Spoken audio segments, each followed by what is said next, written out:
Hi friends, അസ്സലാമു അലൈക്കും. എല്ലാവർക്കും ഐഷ വേൾഡിൻ്റെ പുതിയൊരു വീഡിയോയിലേക്ക് സ്വാഗതം. ഇന്ന് നമുക്ക് വളരെ ഈസി ആയിട്ട് ബട്ടൂര എങ്ങനെയാണ് തയ്യാറാക്കിയെടുക്കുന്നത് എന്ന് നോക്കാം. കുറച്ച് കാര്യങ്ങൾ ശ്രദ്ധിക്കുകയാണെങ്കിൽ തീർച്ചയായിട്ടും നല്ല പെർഫെക്റ്റും ടേസ്റ്റിയും സോഫ്റ്റുമായിട്ടുള്ള ബട്ടൂര തയ്യാറാക്കിയെടുക്കാം. സാധാരണ ബട്ടൂര തയ്യാറാക്കുന്നത് ഈസ്റ്റ് ചേർത്തിട്ടാണ്. എന്നാൽ നമ്മളിവിടെ ബട്ടൂര തയ്യാറാക്കുന്നത് ഈസ്റ്റ് ഒന്നും ചേർക്കാതെയാണ്. ഇതെത്ര സമയം കഴിഞ്ഞാലും പെട്ടെന്നൊന്നും താണു പോവില്ല. അത്രയ്ക്ക് നല്ല സോഫ്റ്റും ക്രിസ്പിയുമായിട്ടുള്ളതാണ്. അപ്പോൾ അധികം താമസിയാതെ നമുക്കിതെങ്ങനെയാണ് തയ്യാറാക്കിയെടുക്കുന്നത് എന്ന് നോക്കാം. ബട്ടൂര തയ്യാറാക്കാനായിട്ട് ഞാനിവിടെ 250 ml കപ്പിൽ 3 കപ്പ് മൈദയാണ് എടുത്തിട്ടുള്ളത്. പിന്നെ ഇതിലേക്ക് ആവശ്യമായ ഉപ്പ് ചേർത്ത് കൊടുക്കുക. ഞാനിവിടെ 1 ടീസ്പൂൺ ഉപ്പാണ് ചേർത്ത് കൊടുത്തിട്ടുള്ളത്. പിന്നെ ഇതിലേക്ക് 2 ടേബിൾ സ്പൂൺ റവ ചേർത്ത് കൊടുക്കുന്നുണ്ട്. ബട്ടൂര നല്ല ക്രിസ്പിയായി കിട്ടാൻ വേണ്ടിയിട്ടാണ് റവ ചേർത്ത് കൊടുക്കുന്നത്. പിന്നെ അതുമല്ല, റവ ചേർത്ത് കൊടുത്താൽ ബട്ടൂര പെട്ടെന്നൊന്നും താണു പോവില്ല. ഇനി നമ്മളിതിലേക്ക് ഈസ്റ്റിന് പകരം ബേക്കിംഗ് പൗഡറാണ് ചേർത്ത് കൊടുക്കുന്നത്. ഞാനിവിടെ 1 ടീസ്പൂൺ ബേക്കിംഗ് പൗഡർ ചേർത്ത് കൊടുക്കുന്നുണ്ട്. ഇനി ഇതെല്ലാം ഒന്ന് മിക്സ് ചെയ്തെടുക്കുക. ഈ ഒരു ബേക്കിംഗ് പൗഡറും റവയും ഉപ്പും മിക്സായി കിട്ടാൻ വേണ്ടിയിട്ട് നന്നായിട്ടൊന്ന് മിക്സ് ചെയ്തെടുക്കുക. അപ്പോൾ ഇതെല്ലാം ഒന്ന് മിക്സ് ചെയ്ത് കഴിഞ്ഞാൽ പിന്നെ ഇതിലേക്ക് ചേർത്ത് കൊടുക്കുന്നത് നല്ല കട്ട തൈരാണ്. ഞാനിതിലേക്ക് 2 ടീസ്പൂൺ തൈരാണ് ചേർത്ത് കൊടുക്കുന്നത്. നിങ്ങളെടുക്കുന്ന തൈരിൻ്റെ പുളിക്കനുസരിച്ച് 2 മുതൽ 3 ടീസ്പൂൺ വരെയൊക്കെ ഇതിലേക്ക് തൈര് ചേർത്ത് കൊടുക്കുക കേട്ടോ. പിന്നെ ഇതിലേക്ക് നെയ്യോ അല്ലെങ്കിൽ വെജിറ്റബിൾ ഓയിലോ ചേർത്ത് കൊടുക്കുക. ഞാനിവിടെ 1 ടേബിൾ സ്പൂൺ വെജിറ്റബിൾ ഓയിലാണ് ചേർത്ത് കൊടുത്തിട്ടുള്ളത്. ഓയിൽ ചേർത്ത് കൊടുത്തതിന് ശേഷവും നന്നായിട്ടൊന്ന് മിക്സ് ചെയ്തെടുക്കുക. നന്നായിട്ട് മിക്സാക്കി എടുത്തു കഴിഞ്ഞാൽ നമ്മളിതിലേക്ക് ചെറിയ ചൂടുവെള്ളം ഒഴിച്ചിട്ട് നന്നായിട്ടൊന്ന് ഈ മാവ് കുഴച്ചെടുക്കുക. നമ്മൾ ചപ്പാത്തി മാവിനൊക്കെ കുഴച്ചെടുക്കൂലേ, അതുപോലെ കുഴച്ചെടുക്കുക കേട്ടോ. വെള്ളം ഒരുപാടൊന്നും ചൂടാവരുത് കേട്ടോ. ചെറിയ ചൂടുവെള്ളത്തിലാണ് ഇത് കുഴച്ചെടുക്കേണ്ടത്. പിന്നെ വെള്ളം ഒന്നിച്ചങ്ങോട്ട് ഒഴിച്ചെടുക്കരുത്. ഇതുപോലെ കുറേശ്ശെ ഒഴിച്ചിട്ട് കുഴച്ചെടുക്കുക. നമ്മളിത് എത്ര സമയം നന്നായിട്ട് കുഴക്കുന്നുവോ അത്രയും നല്ല സോഫ്റ്റും പെർഫെക്റ്റുമായിട്ട് നമുക്ക് ഈ ബട്ടൂര കിട്ടും. അപ്പോൾ ഈ മാവ് കൈവച്ചിട്ട് തന്നെ നന്നായിട്ടൊന്ന് കുഴച്ചെടുക്കുക കേട്ടോ. കുറഞ്ഞത് 8 മിനിറ്റെങ്കിലും ഇത് നന്നായിട്ടൊന്ന് കുഴച്ചെടുക്കണം. ഞാൻ ഈ മാവ് കുഴച്ചെടുക്കാനുള്ള എളുപ്പത്തിന് കൗണ്ടർ ടോപ്പിലേക്ക് മാറ്റിയിട്ടുണ്ട്. ഇപ്പോൾ നമ്മുടെ മാവ് ഞാനൊരു 10 മിനിറ്റ് ഒന്ന് നന്നായിട്ട് തന്നെ കുഴച്ചെടുത്തിട്ടുണ്ട്. ഇനി ഇത് റെസ്റ്റ് ചെയ്യാനായിട്ട് കുറച്ച് നേരം മാറ്റി വെക്കുക. അതിനായിട്ട് ഞാൻ ഈ മാവ് ഒരു ബൗളിലേക്ക് വെച്ച് കൊടുക്കുന്നുണ്ട്. റെസ്റ്റ് ചെയ്യാൻ വെക്കുന്ന സമയത്ത് മാവിൻ്റെ മുകളിൽ കുറച്ച് ഓയിൽ ഇതുപോലെ ഒഴിച്ചു കൊടുത്ത് കൈകൊണ്ട് മാവിൻ്റെ എല്ലാ ഭാഗത്തും നന്നായിട്ടൊന്ന് തടവി കൊടുക്കുക. അല്ലാന്നുണ്ടെങ്കിൽ ഈ മാവ് ഡ്രൈ ആയി പോകും. അപ്പോൾ ഞാൻ മാവിൻ്റെ എല്ലാ ഭാഗത്തും അതുപോലെ പാത്രത്തിലും കുറച്ച് ഓയിൽ തടവി കൊടുത്തിട്ടുണ്ട്.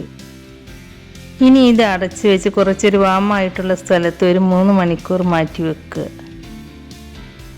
ഇപ്പോൾ ഈ മാവ് റെസ്റ്റ് ചെയ്യാനായിട്ട് വെച്ചിട്ട് 3 മണിക്കൂറായിട്ടുണ്ട്. ഇനി നമുക്കിതൊന്ന് തുറന്ന് നോക്കാം. ഈ മാവ് ഈസ്റ്റ് ചേർക്കുന്നത് പോലെ ഡബിളായിട്ടൊന്നും വരില്ല കേട്ടോ. ബേക്കിംഗ് പൗഡർ ചേർക്കുമ്പോൾ ഈ മാവ് നല്ല സോഫ്റ്റായിട്ട് കിട്ടും, അത്രേ ഉള്ളൂ. ഇനി നമുക്കിതെങ്ങനെയാണ് ബട്ടൂര ആക്കിയെടുക്കുന്നത് എന്ന് നോക്കാം. കണ്ടോ, ഈ മാവ് നല്ല സോഫ്റ്റായിട്ട് തന്നെ നമുക്ക് കിട്ടിയിട്ടുണ്ട്. ഇനി നമ്മൾ ഈ മാവ് ചെറിയ ഉരുളകളാക്കി എടുക്കണം. അതിനായിട്ട് ഞാനൊരു നൈഫ് വെച്ചിട്ട് ഇതുപോലെ കട്ട് ചെയ്ത് കൊടുക്കുന്നുണ്ട്. ഇനി ഈ മാവ് ഓരോ ചെറിയ ഉരുളകളാക്കിയതിന് ശേഷം നന്നായിട്ട് ഇതുപോലെ ഒന്ന് ഉരുട്ടിയെടുക്കുക. ഉരുട്ടിയെടുക്കുമ്പോൾ ശ്രദ്ധിക്കേണ്ടത് ഈ ഉരുളയിൽ ക്രാക്കൊന്നും വരാൻ പാടില്ല. നല്ല സ്മൂത്തായിട്ടുള്ള ഉരുളകളാക്കി ഉരുട്ടിയെടുക്കുക. അപ്പം ഞാൻ ഇതെല്ലാം ഇതുപോലെ ഉരുട്ടി ഉരുളകളാക്കി വെച്ചിട്ടുണ്ട്.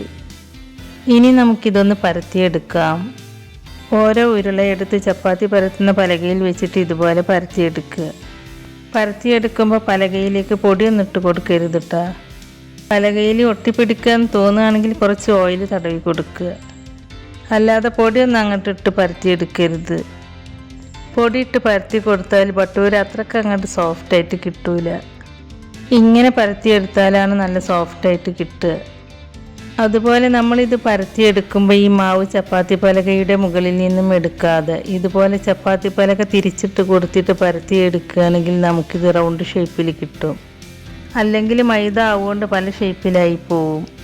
ഇനി നിങ്ങൾക്കിത് റൗണ്ട് ഷേപ്പിൽ കിട്ടുന്നില്ലെങ്കിൽ ഇതിന് മുകളിൽ ഒരു റൗണ്ട് ഷേപ്പിലുള്ള പാത്രം വെച്ചിട്ട് റൗണ്ട് ഷേപ്പിൽ കട്ട് ചെയ്തെടുത്താൽ മതി. അതുപോലെ ഇത് പരത്തിയെടുക്കുമ്പോൾ ഒരുപാട് കനം കുറച്ച് പരത്തരുത്, കുറച്ച് കട്ടിയിൽ വേണം കേട്ടോ പരത്തിയെടുക്കാൻ. എന്നാൽ ഒരുപാട് കട്ടി കൂടുകയും ചെയ്യരുത്, കട്ടി കുറയുകയും ചെയ്യരുത്, ആ ഒരു രീതിയിൽ പരത്തിയെടുക്കുക കേട്ടോ.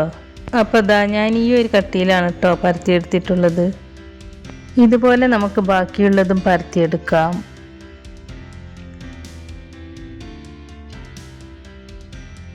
അപ്പോൾ ഞാൻ ഇതെല്ലാം ഈ ഒരു തിക്നെസ്സിൽ പരത്തിയെടുത്തിട്ടുണ്ട്. ഇനി നമുക്കിത് ഫ്രൈ ചെയ്തിട്ടെടുക്കാം.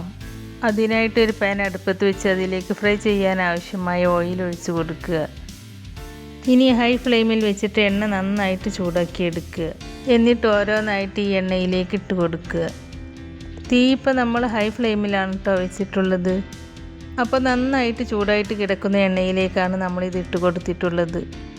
നമ്മളിത് എണ്ണയിലേക്ക് ഇട്ട് കൊടുത്ത ഉടനെ ഈ എണ്ണയുടെ ചൂടൊന്ന് കുറയും.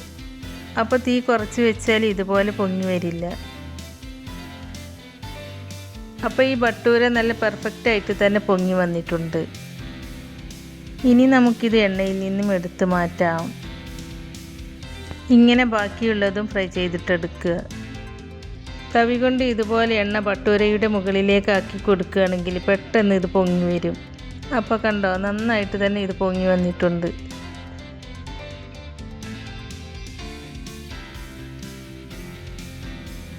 ഇപ്പോൾ എല്ലാ ഭട്ടൂരയും ഇവിടെ ഫ്രൈ ചെയ്തെടുത്തിട്ടുണ്ട്.